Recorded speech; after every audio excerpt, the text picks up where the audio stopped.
ಈ ಅಜ್ಞಾನಿನ ಕ್ಷಮಿಸ್ಬಿಡು ದೇವಿ. ನಾನ್ ನಿನ್ನ ಭಕ್ತಿ ಭಾವನ ಅರ್ಥ ಮಾಡ್ಕೊಳ್ಳಿಲ್ಲ, ಮತ್ತೆ ನಿನಗೆ ಅವಮಾನ ಮಾಡ್ತಾನೆ ಬಂದೆ. ಆದ್ರೆ ಇದರಲ್ಲಿ ನನ್ನ ತಪ್ಪೇನೂ ಇಲ್ಲ. ನಾನು ಒಬ್ಬ ಭಕ್ತ ತಾನೆ. ಒಬ್ಬ ಭಕ್ತನ ಮುಂದೆ ಅವನ ದೇವರನ್ನ ಯಾರಾದ್ರೂ ಅಪವಿತ್ರ ಮಾಡಿದ್ರೆ ಅವನು ಹೇಗ್ ಸಹಿಸ್ಕೊಳಕ್ಕಾಗತ್ತೆ ದೇವಿ? ನನ್ನ ಅಮ್ಮ ಹೇಳ್ತಾರೆ, ನಿಜವಾದ ಪೂಜೆ ಅಂದ್ರೆ ಪೂಜೆ ವಿಧಿವಿಧಾನ, ಆಡಂಬರಕ್ಕಿಂತ ಹೆಚ್ಚು ನಮ್ಮ ಭಗವಂತನ ಮೇಲೆ ನಿಜವಾದ ನಿಷ್ಠೆ, ಭಕ್ತಿ ಮತ್ತೆ ಪ್ರೀತಿ ಇರೋದಷ್ಟೇ ಅಗತ್ಯ ಇರೋದು.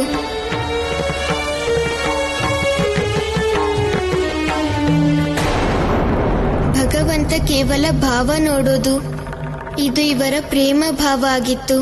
ಇವರು ಕೇವಲ ಮಹಾದೇವನ್ ಮೇಲಿರೋ ಜೇಡನ ಓಡ್ಸೋಕ್ ನೋಡಿದ್ರು. ಅವರ ಅದೇ ಪ್ರೇಮ ಭಾವನ ಮೆಚ್ಚಿ ಮಹಾದೇವ ಇವರ ಪೂಜೆನ ತಾನೇ ಬಂದು ಸ್ವೀಕಾರ ಮಾಡಿದ್ದಾರೆ. ಇವತ್ತು ನನ್ನ ಕಣ್ ತೆರೀತು. ಭಕ್ತಿಗೆ ನಿಜವಾದ ಅರ್ಥ ಗೊತ್ತಾಯ್ತು ನನಗೆ. ಭಗವಂತ ಆಡಂಬರಕ್ಕಲ್ಲ ಪ್ರೀತಿಗೊಲಿತಾನೆ.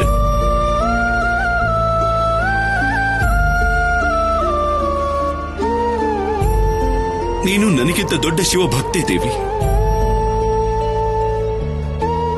ನಿನ್ನ ಪತ್ನಿ ರೂಪದಲ್ಲಿ ಪಡೆದಿದ್ದು ನನ್ನ ಪಾಲಿಗೆ ಸೌಭಾಗ್ಯ ಆಗಿತ್ತು. ಮತ್ ನಿನ್ನ ತೆರೆಸಿದ್ದು ಅದು ನನ್ನ ದೊಡ್ಡ ಅಪರಾಧ ಆಗಿತ್ತು ದೇವಿ. ನನ್ನ ತಪ್ಪನ್ನ ಸರಿ ಮಾಡ್ಕೋಬೇಕು ದೇವಿ.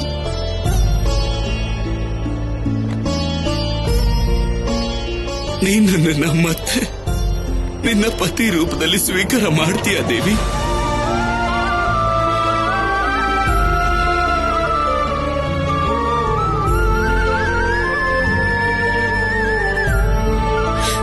ಸ್ವಾಮಿ, ನನ್ನನ್ನು ದೂರ ಮಾಡಿಕೊಂಡಿದ್ದು ನೀವು, ನಾನಲ್ಲ.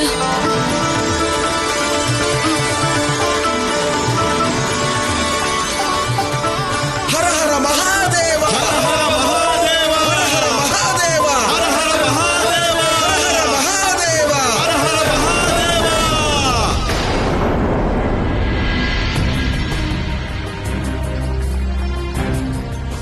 ಎಲ್ರು ಎಲ್ಲಿ ಹೋಗಿದ್ದಾರೆ? ಗೆಳೆಯ ಶಿವನು ಮನೇಲಿಲ್ಲ. ಅವನ್ ಜೊತೆ ಆಟ ಆಡಾದ್ರು ನಾನು ಹಸುವನ್ನ ಮರಿಬಹುದಾಗಿತ್ತು. ಯಾರ ಹತ್ರ ಕೇಳಿ ಊಟನ?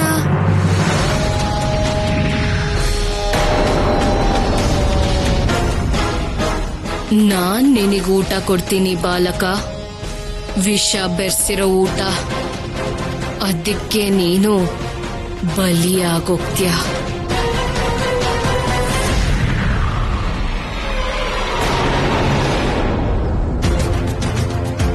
ಮೂರ್ಖ, ಎಲ್ಲಿ ಹೋಗ್ಬಿಟ್ಟಿದ್ರಿ ನೀವು? ನನ್ಗೆ ಬೇಗ ಹಾಲ್ ತಂದ್ಕೊಡಿ. ತುಂಬಾ ಹಸುವಾಗ್ತಿದೆ ನಂಗೆ. ಈಗ್ಲೇ ತರ್ತೀನಿ.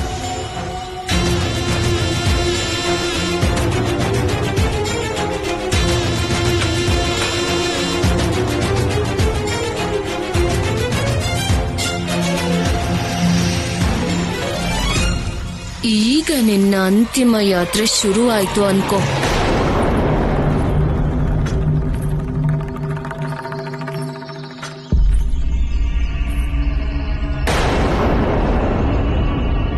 ಏನಾಯ್ತು ಗೆಳೆಯ? ಯಾಕಲ್ಲೇ ನಿಂತ್ರಿ? ತಗೋ.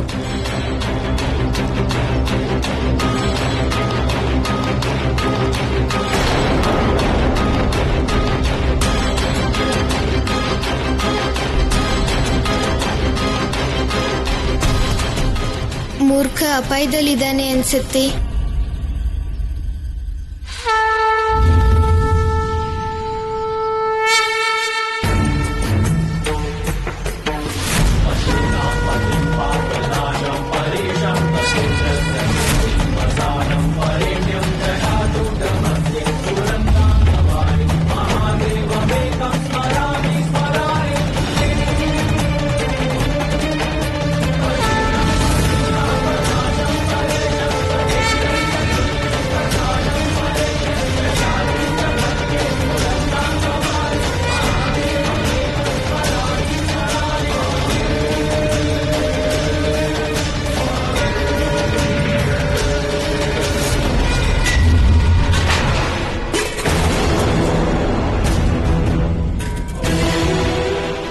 ಪಾತ್ರೆ ಇವಾಗ್ಲೇ ಬೀಳ್ಬೇಕಾಗಿತ್ತ? ನೀನ್ ಯಾಕೆ ನಿಲ್ಲಿಸ್ಬಿಟ್ಟೆ? ನೀನ್ ಹಾಲ್ ಕುಡಿ, ಬೇಗ ಕುಡಿ. ಆ ಪಾತ್ರೆ ಬಿದ್ದೋಯ್ತು. ಬಿದ್ರೆ ಬೀಳ್ಲಿ ಬಿಡು. ನೀನ್ ಆದಷ್ಟು ಬೇಗ ಹಾಲ್ ಕುಡ್ದು ಈ ಪಾತ್ರೆ ನನಗ್ ಕೊಟ್ಬಿಡು.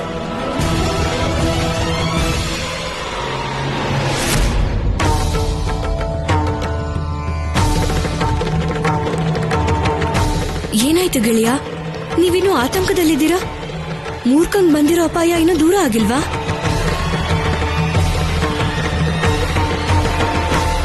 ಮೂರ್ಖ ಮೂರ್ಖ,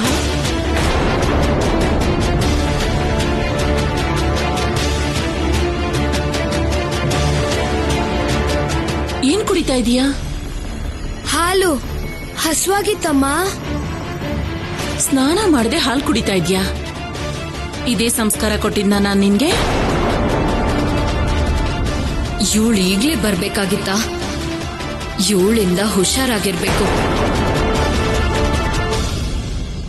ಗೆಳೆಯ, ಈಗೇನೋ ಮೂರ್ಖನ ರಕ್ಷಣೆ ಮಾಡಿದೀರಾ, ಆದ್ರೆ ಮತ್ತೆ ಏನಾದ್ರೂ ಅಪಾಯ ಆದ್ರೆ?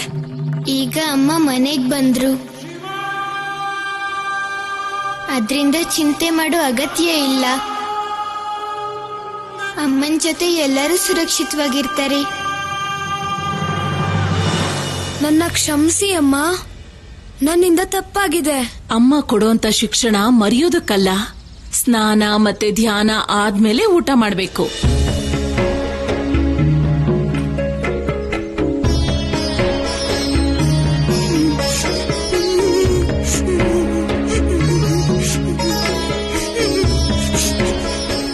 ಮೂರ್ಖ, ಅಮ್ಮ ಕೊಡೋ ಶಿಕ್ಷಣ ಅಳೋ ಹಾಗೆ ಮಾಡಲ್ಲ, ಆದರ್ಶ ಜೀವನವನ್ನ ನಿರ್ಮಾಣ ಮಾಡತ್ತೆ. ನಾನು ನಿಮ್ ಮಾತುಗೆ ಅಳ್ತಿರೋದಲ್ಲ ಅಮ್ಮ, ನಾನು ನನ್ ಗೆಳೆಯ ಶಿವನ್ಗೋಸ್ಕರ ಅಳ್ತಿರೋದು. ಅವನ್ನ ಬಿಟ್ಟು ನನ್ ಕೈಲಿರೋಕ್ ಆಗ್ತಿಲ್ಲ. ಮಾನಸಿಕವಾಗಿ, ಶಾರೀರಿಕವಾಗಿ ಎರಡೂ ರೀತಿಲೂ ನಾನು ಏನನ್ನೋ ಕಳ್ಕೊಂಡಿರೋ ಹಾಗನ್ನಿಸ್ತಾ ಇದೆ ಅಮ್ಮ. ನಿನಗೆ ಹೀಗನ್ಸಿದ್ರೆ ನನಗ್ ಹೇಗಾಗಿರ್ಬೇಡ, ಯೋಚನೆ ಮಾಡು. ಆದ್ರೆ ನನ್ನ ಪರಿಸ್ಥಿತಿನ ಯಾರೂ ಅರ್ಥ ಮಾಡ್ಕೊಳ್ತಿಲ್ಲ. ದೇವಿ ಪಾರ್ವತಿಗಂತೂ ಖಂಡಿತ ಅರ್ಥ ಆಗಲ್ಲ. ಅಲ್ಲಿ ಮೂರ್ಖನ್ಗೆ ನಾನಿಲ್ದೆ ಇರೋಕಾಗ್ತಾ ಇಲ್ಲ. ಗೆಳತಿ, ಮೂರ್ಖನ ಜೊತೆಗೆ ಕರ್ಕೊಂಡ್ ಬರ್ಬೇಕಿತ್ತು. ಅವರು ನಿಮ್ಮನ್ನ ತುಂಬಾ ಹಚ್ಕೊಂಡಿದಾರಲ್ಲ? ಹೌದು. ಯಾರು ಯಾರನ್ನ ತುಂಬಾ ಹಚ್ಕೊಂಡಿರ್ತಾರೋ ಅಂಥವ್ರು ದೂರ ಆದ್ಮೇಲೆ ಅವ್ರಿಗೆ ಅಷ್ಟೇ ನೋವಾಗುತ್ತೆ.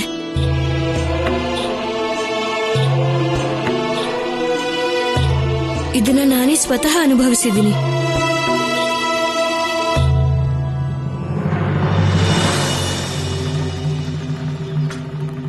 ನನ್ಗೆ ಅರ್ಥ ಆಗತ್ತೆ.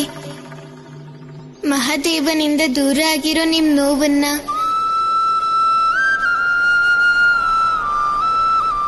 ನಾನು ನದಿಗಿರೋ ಎರಡು ದಡದ ಹಾಗೆ, ಜೊತೆಗಿದ್ದು ಕೂಡ ನಿಮ್ಮ ಜೊತೆಯಾಗಿಲ್ಲ ಮಹಾದೇವ.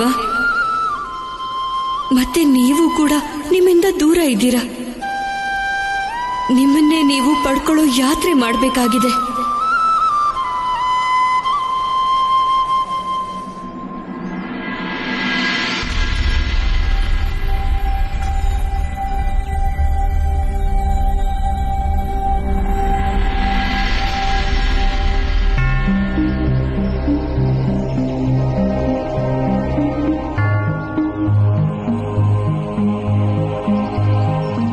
ಗೆಳೆಯ, ನಾವು ದಾರುಕಾ ವನಕ್ಕೆ ಬಂದಾಯ್ತು. ಹಾಗೆ ಅನ್ಸುತ್ತೆ. ಇದೇ ವನ ಇರ್ಬೇಕು. ಇಲ್ಲಿ ನಮ್ಗೆ ಆ ಔಷಧಿ ಸಿಗುತ್ತೆ.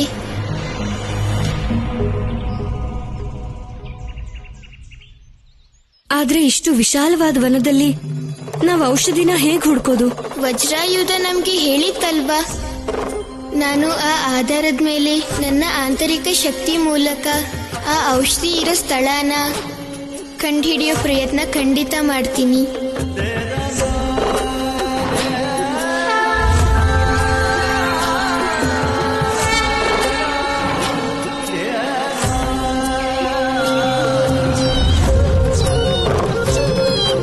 ಔಷಧಿ ಇರೋ ಸ್ಥಳ ಗೊತ್ತಾಯ್ತಾ ಗೆಳೆಯ?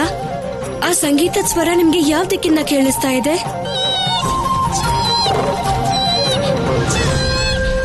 ಔಷಧಿ ಸಂಗೀತ ಕೇಳಿಸ್ತಾ ಇಲ್ಲ, ಆದ್ರೆ ಪಕ್ಷಿ ಅಳುವಂತ ಸ್ವರ ನನ್ಗೆ ಕೇಳಿಸ್ತಾ ಇದೆ. ನಾವು ಬೇಗ ಅದ್ರ ಹತ್ರ ಹೋಗ್ಬೇಕು ಗೆಳತಿ. ನೀವು ಕೂಡ ನನ್ನ ಜೊತೆ ಬನ್ನಿ.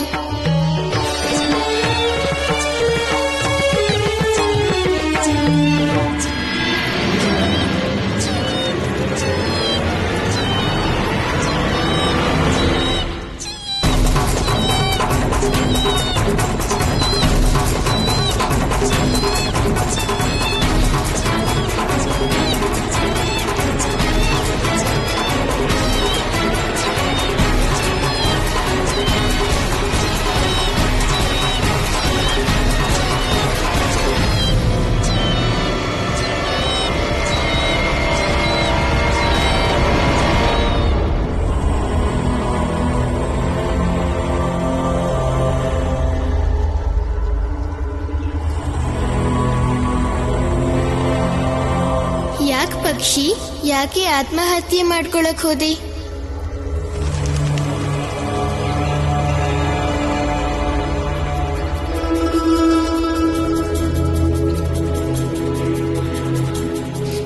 ನನ್ನ ಯಾಕೆ ಕಾಪಾಡಿದ್ರಿ?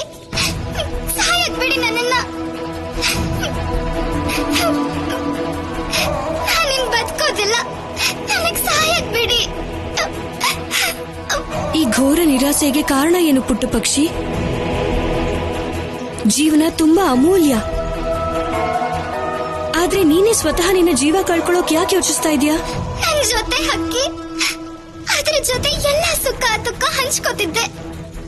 ನನ್ ಜೀವನದ ಕಷ್ಟದ ಪರಿಸ್ಥಿತಿನೂ ಅದ್ರ ಜೊತೆನೆ ಹಂಚ್ಕೋತಿದ್ದೆ. ಈಗ ಅವನೇ ಇಲ್ಲ. ಈಗ ನಾನು ಒಬ್ಳೇ ಇದ್ದು ಏನ್ ಮಾಡ್ಲಿ? ಆದ್ರೆ ನಿನ್ ಜೊತೆಲಿರೋ ಗೆಳೆಯ ಎಲ್ಲಿಗ್ ಹೋದ? ಬೇಟೆಗಾರನ್ ಬಲೆಯಿಂದ ನನ್ನ ಕಾಪಾಡೋಕೆ ಅವನ್ ತನ್ನ ಜೀವನನೇ ಬಲಿ ಕೊಟ್ಟ. ಆ ಬೇಟೆಗಾರ ಪಂಜರದಲ್ಲಿ ಕೂಡಿಟ್ಟು ಯಾರಿಗಾದ್ರೂ ಮಾರ್ತಾನೆ ಅಂತ ನನಗ್ ಚೆನ್ನಾಗ್ ಗೊತ್ತಿತ್ತು. ಆ ಜೀವನ ನನ್ಗೂ ನನ್ ಗೆಳೆಯಂಗೂ ಬೇಕಾಗಿರ್ಲಿಲ್ಲ. ಅದ್ರಿಂದ ಅವನ್ ತನ್ನ ಪ್ರಾಣನೇ ತ್ಯಾಗ ಮಾಡ್ದ.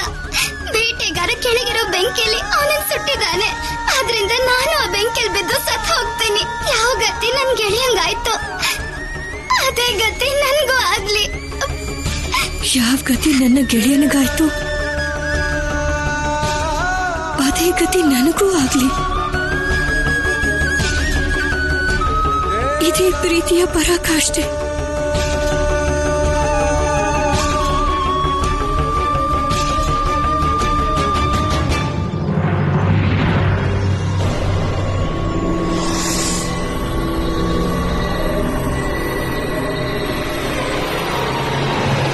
ದಾರುಕವನ?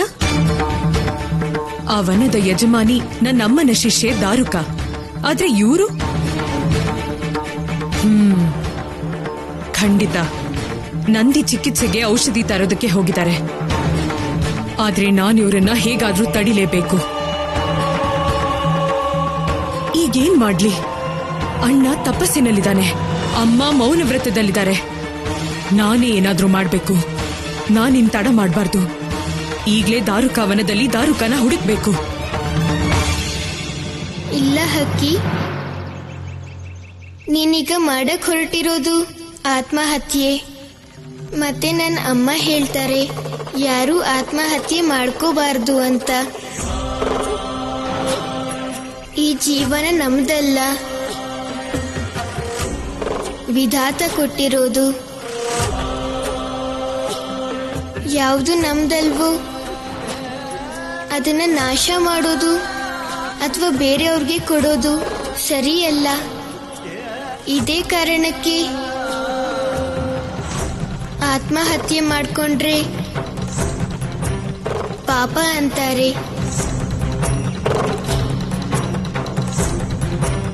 ಆತ್ಮಹತ್ಯೆ ಮಾಡ್ಕೊಳ್ಳೋರ ಆತ್ಮಕ್ಕೆ ಜಗತ್ತಿಂದ ಮುಕ್ತಿ ಸಿಗೋದಿಲ್ಲ. ಆ ಆತ್ಮ ಎಷ್ಟೋ ಕಾಲದ ತನಕ ಅಲಿತಾ ಇರ್ಬೇಕಾಗತ್ತೆ. ಆತ್ಮಹತ್ಯೆ ಜೀವನದಲ್ಲಿ ಸೋತಿರೋ ಅರ್ಥ ಕೊಡುತ್ತೆ ಪುಟ್ಟ ಪಕ್ಷಿ. ಆತ್ಮಹತ್ಯೆ ಹೇಡಿಗಳ ಲಕ್ಷಣ. ಜೀವನ ಸೋಲುಗಲ್ಲ, ವಿಜಯಕ್ಕೆ ಸಂಕೇತ. ಜೀವನದಲ್ಲಿ ನಾವು ಸೋಲು ಒಪ್ಕೊಳ್ಬಾರ್ದು. ಯಾರು ಜೀವನದ ಕಷ್ಟಕ್ಕೆ ಸೋಲೋದಿಲ್ವೋ ಅವರು ಕೊನೆವರೆಗೂ ಗೆಲ್ತಾರೆ. ಆದ್ರೆ ನನ್ನ ಗೆಳೆಯ ಇಲ್ಲದೆ ಬದುಕೋದ್ ಹೇಗೆ? ಪುಟ್ಟ ಹಕ್ಕಿ, ಹಾಗೆಲ್ಲ ಯೋಚನೆ ಮಾಡಬೇಡ. ನನ್ನ ಗೆಳತಿನ ನೋಡು, ಇವರ ಜೀವನದ ಸಂಗಾತಿ ಕೂಡ ದೂರ ಆಗಿದ್ದಾರೆ. ಆದ್ರೆ ಇವರ ಜೀವನನ ತ್ಯಾಗ ಮಾಡಿದ್ರ? ನಿರಾಸೆಯಿಂದ ಕೂತಿದಾರಾ? ಇಲ್ಲ ಅಲ್ವಾ?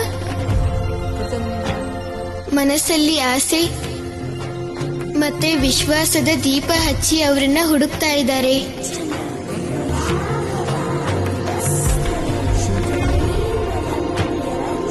ಹೀಗೆ ವಿಶ್ವಾಸದಿಂದ ಮಾಡೋ ಕೆಲಸದಲ್ಲಿ ಗೆಲುವು ಖಂಡಿತ ಸಿಗುತ್ತೆ.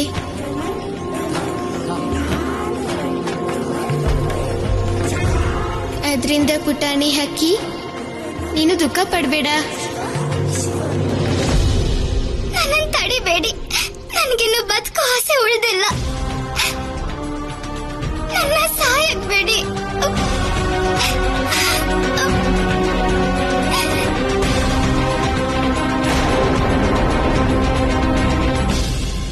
ಮಕ್ಕಳ, ನಾನಿವತ್ತು ಸ್ವಸ್ತಿ ಮಂತ್ರದ ಪಾಠ ಮಾಡ್ತೀನಿ. ನಾನು ಪ್ರತಿ ಪಂಕ್ತಿ ಹೇಳಿದ ಮೇಲೆ ನೀವು ಆ ಪಂಕ್ತಿನ ಉಚ್ಚರಿಸೋ ಪ್ರಯತ್ನ ಮಾಡಬೇಕು. ಓಂ ಸ್ವಸ್ತಿನ ಇಂದ್ರೋ ಸ್ವಸ್ತಿನ ಇಂದ್ರೋ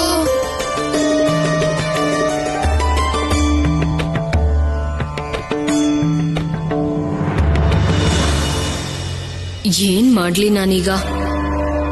ಮಹಾರಾಣಿ ಕೊಟ್ಟಿರೋ ಆದೇಶನ ಹೇಗ್ ನೆರವೇರಿಸ್ಲಿ? ಈಗ ನೀವೆಲ್ಲ ಇದನ್ನ ಬರೆಯೋ ಪ್ರಯತ್ನ ಮಾಡಿ. ಆಗ ಈ ಪಾಠ ನಿಮ್ಗೆ ಕಂಠಸ್ಥ ಆಗತ್ತೆ. ಸರಿಯಪ್ಪ. ಮೂರ್ಖ, ನೀನೀಗ ಒಳಗಡೆ ಹೋಗಿ ನನ್ನ ಲೇಖನ ಪುಸ್ತಕ, ಲೇಖನಿ ಮತ್ತೆ ಶಾಯಿ ತಗೊಂಡ್ ಬಾ. ಸರಿ ಆಯ್ತು ಅಪ್ಪ.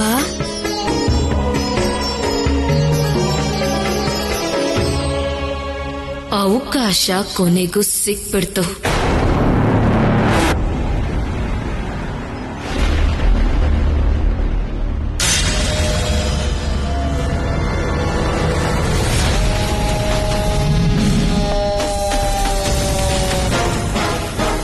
ಇವತ್ ನೀನು ಜೇಲಿಂದ ಕಚ್ಚಿಸ್ಕೊಂಡು ಸಾಯ್ತ್ಯ ಮೂರ್ಖ.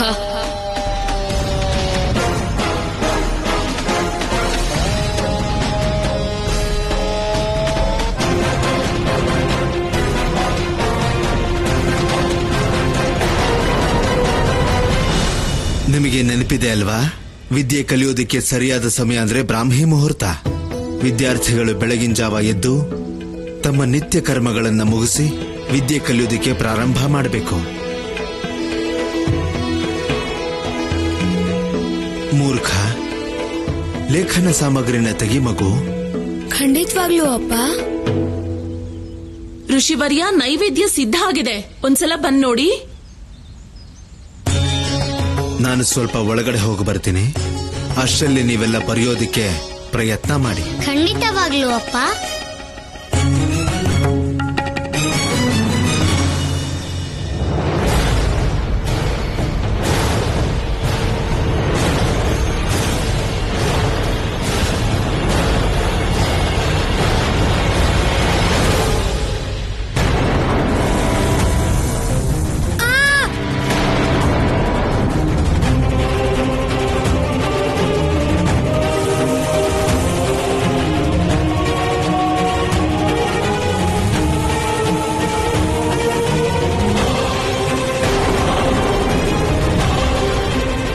ಬಾಲಶಿವ, ಇವತ್ತು ನಿನ್ ಸಹೋದರರು ಮತ್ತೆ ಗೆಳೆಯರ ಕತೆ ಮುಗ್ದು ಹೋಗುತ್ತೆ.